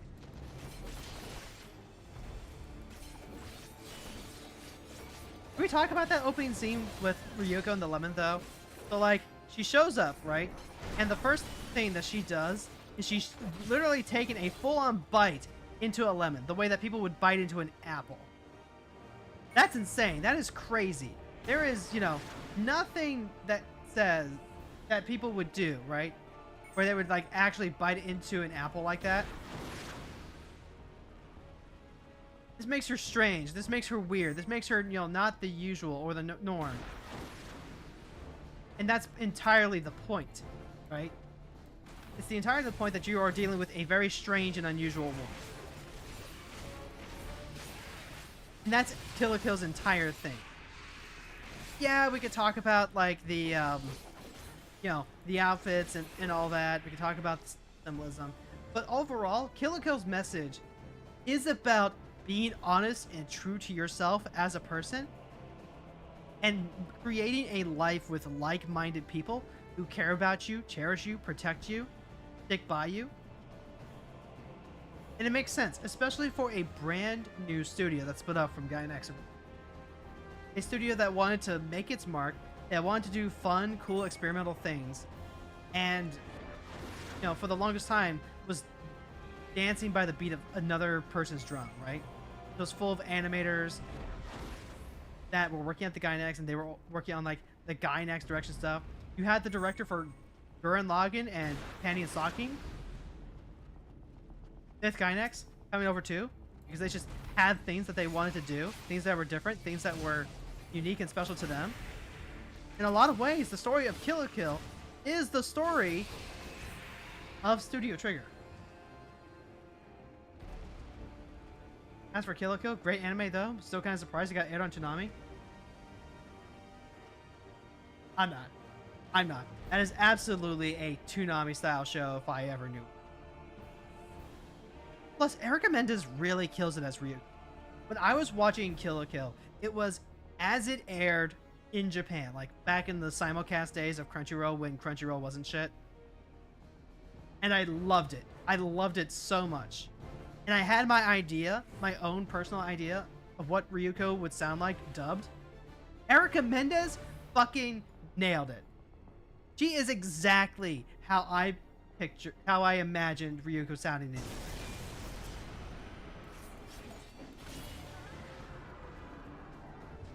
And that makes me really happy. And then, like, as another fun fact, the English voice for Satsuki Kirui is oh god, I can't remember her name off the bat, but she voices Lux in League of Legends, and she was the English voice for Mami in Madoka. So, like, you know, pretty good pedigree there.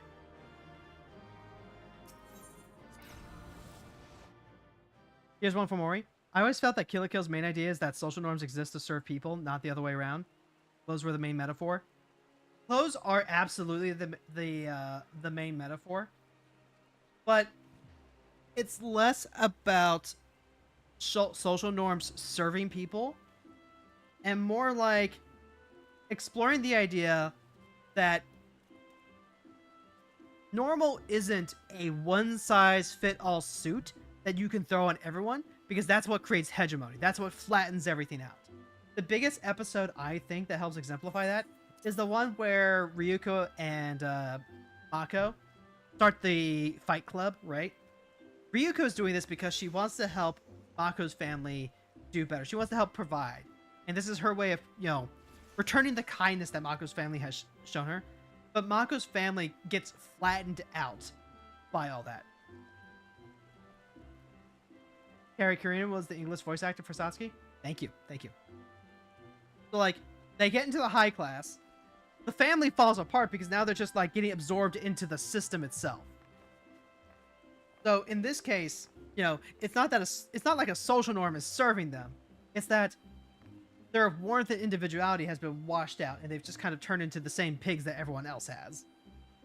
But it's Mako who gives up her power as, the president of the Fight Club.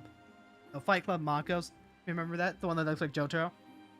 She gives up her position, she shames her parents, and they all come back together to rejoin and create that family. They hold a test of character that ostracizes them and sets them on the outskirts of main society. But they're happy for that because they get to be themselves and true to their values. Even if, some of those values are somewhat questionable.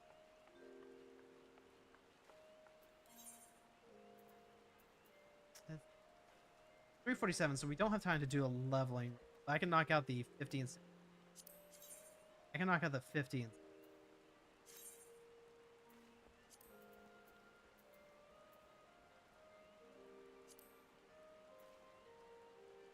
I'm out.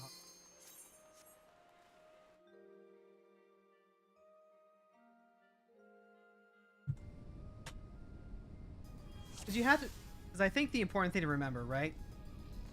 Yes, the whole fashion and fashion being wordplay for fascism in Japanese, that is absolutely in play here. But it's not like, fascism of a country or a singular idea, right? It's about conformity, is what it is. It's about removing the individualist from society and being like, no, you need to be ashamed of what you are. You need to be ashamed of who you are. You need to do everything you can to fit in. That is the whole reason why it is closed, right?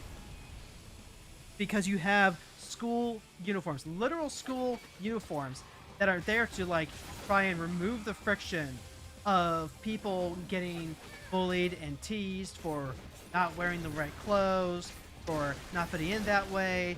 It's supposed to be a cohesive, a method to bring about cohesion and harmony.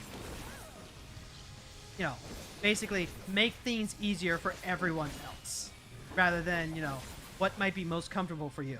If you are a kid who is, autistic about about long sleeves and stuff like that, you can't, wear something else, because this is the uniform. This is the hole that you are being forced to squeeze yourself into. Not that giggling. I know you're doing it. Stick with me here. You are being put into the cookie cutter mold, and you are expected to conform. That is the fascism that Kill la Kill is trying to talk about. And it's not a rejection of, like, clothes. Otherwise, it would be like Nudist Beach, right? Nudist Beach in Kill la Kill is a complete rejection of, the clothes and, the true anarchy. But that's not it at all, because they don't... When you reject society as its whole, when you go that far out of it, like, you don't have any real power or influence in it. Like, that's a bridge too far. It comes from the harmony of being able to pick your own clothes, right? Pick the clothes that fit you best. And, maybe that does mean, not wearing any clothes. But that is just a different version of picking at that point. That's not a rejection of. That's picking your birthday suit.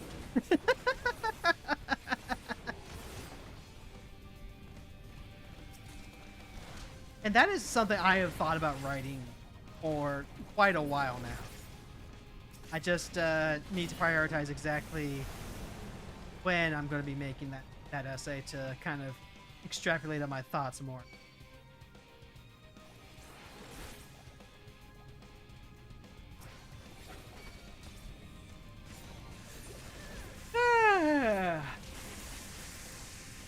Thank you, Streambot. Thank you, Stream. I need to change that that link because I don't use Twitter anymore. In fact, the only reason I don't delete my Twitter accounts because then I would have to log back into Twitter, and that is just like way too much trouble.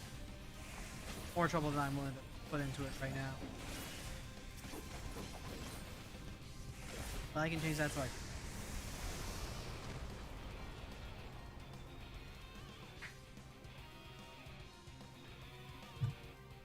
It's funny, chat. I was so proud of myself with Kill la Kill. I think part of why Kill la Kill is so endeared to me is because I was being like, "Aw, man, wouldn't this be cool? Wouldn't it be cool if they did this and then this and then those things happen?" And then also I was thinking of things that like, "Oh, this is probably why Sasuke's doing the way that she does," and then it turned out that was. All of that is because I just watched other media, got familiar with some of the tropes and ideas, and then I was like, that's what they're doing here. So like, for example, so Satsuki has this whole idea where after Ryuko establishes herself, after she accepts Senketsu and after she unlocks her like real transformation, he goes, okay, go ahead and beat and fight all of our clubs here. Do that, and then you can challenge me. When I saw that, I was like, is she doing that so that way she can like weed out the weak clubs, keep only the strong ones, like literally training for her own clubs? And the reason I thought that was because in iShield 21, they have the main characters, the main team, the Demon Devil Bats, have a game against the NASA aliens. And like, yeah, the goal is to win the football match. But the reality is, this is a setup in order to just train, right? To reveal their shortfalls, figure out where they need to improve, and then put in the work to make that a reality. And then I was right. It literally turned into a plot point that for all of the, clubs that Ryuko had beaten, it was literally just a culling, just a removal of the oversaturation of clubs, so that way only the strongest would survive. And then on top of that, I had been watching a series called Blue Blade, right? I was reading the manga, and then I started watching the actual the anime. And apparently, it's a trope to ambush someone and to use that confrontation to see if they're strong enough to be an ally. And I was like, oh, is that what Sasuke is doing to Ryuko by also having her like challenge all these clubs? Because if she's planning something and then she was beaten by a club, then like of course she wouldn't be a strong ally. And that's exactly what happened at the halfway point of the series. And I was pogging out because I was like, holy shit, they actually did the thing. Bamboo Blade? Yeah, Bamboo Blade is a cute girls doing sports series. Except the main protagonist is actually the club advisor. And he's the advisor for an all-girls bamboo club because, we don't care about guys here. We only want the girls. The guys are just kind of an afterthought. A little bit like Saki, the Mahjong anime. It's really cute. I like it. And it actually gave me some thoughts regards to, life as an adult and having to follow your students' examples for ambition and practice and, you know, desire to live. Watched it before. Then when it was on sale, I picked up the DVD set. Yeah, I've got the DVD set too. Guys in the anime are okay, but they could be girls. I don't think. Oh, guys in anime are okay, but they could be girls. I mean, not always. Like, I'm out 6'9". Oh, we got one. We got one building up right here at the top. So tomorrow we'll be able to finish these off and then pick up the new one. By the way, guys, we are at the end of the stream now, but don't go away. We love to pass on the love. If you're over on the Twitch side, go ahead and hit the raid redeem. Oh, we love to pass on the love. Maybe you know someone who's trans. Maybe you know someone who plays MMOs or card games, or maybe they're just really gosh dang. We love to pass it on. So while we're doing that, I'll go ahead and wrap up the last of my thoughts. So, like, I think there should still be guys, even in, like, you know, anime where there's ostensibly, like, about girls. I think you get some really funny stuff in there. Because, like, in Saki, the Mahjong anime about girls playing Mahjong, like, you know, shonen superpower type battle stuff, except it's Mahjong. Every girl in there is pretty queer-coded. Pretty queer-coded in being in love with other girls. And, like, the author is of Raging Fujoshi. So, you know, take that as you will. But also, there is exactly one guy in there, in the club. And he is there, one, to kind of be like an exposition / you know, side bit character. But two, to show that exactly one other girl in the club is probably not gay. Everyone else is absolutely gay because they do not have the same interest in him that she does. And they have that same level of interest in, like, you know, each other and stuff like that. So I feel like having a guy in the cast, even a cast that's, like, entirely made for sapphics, does a lot of work to help establish that, no, we are absolutely, like, focusing in on the sapphism in part because we can, in part because we have proof, right? Because we have proof that guys exist in this world and they are choosing women over men. I'm laughing because I think I have a couple of stream crashes, but I just do not know. Lamau. Alright. So, let's see. We don't have anyone hitting the redeem, but so we're just going to go ahead and pop on out. Let me hit the... You're over on the YouTube side. Thank you so much for hanging out. Don't forget to leave a subscription, hit a like. You know, tell anyone that you think might enjoy the stream about the stream. We'll catch you all later. Stay curious, Baloop. And then over on the Twitch side, we're going to go ahead and raid on out. We're going to go ahead and... Joe Kits,